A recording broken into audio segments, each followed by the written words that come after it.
Hi, I'm Brian Darling, Director of Senate Relations for the Heritage Foundation.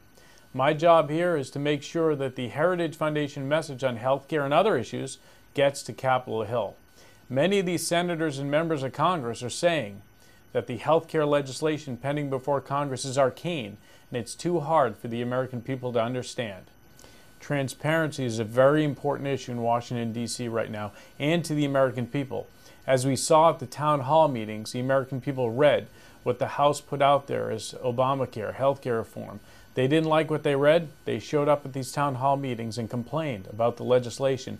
Well, the Senate's taking a totally different tact.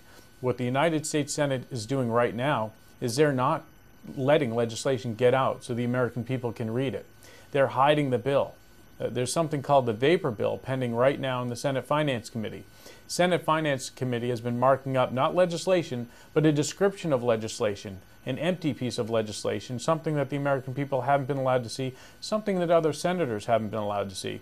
And it angered Senator Jim Bunning from Kentucky so much that he offered an amendment in committee demanding that he be allowed to see the bill, other committee members be allowed to see the bill, and that they get a score of the bill so they can understand how much this bill costs the American people. Liberals on the committee blocked that amendment. So there's a big movement in America right now to see the bill, to read the bill, so the American people can participate in this process. The bottom line is that the American people's beginning and ending of participating in this democracy does not end on Election Day. They're allowed to show up at town hall meetings and participate, call their members of Congress, show up on Capitol Hill, so they can actually participate in this democracy, read legislation, and be part of the process. Remember when President Obama promised that all legislation would be on the White House website for 5 days, so you, the American people, could look at it, read it, and try and understand it? Well, that's not happening in the Senate.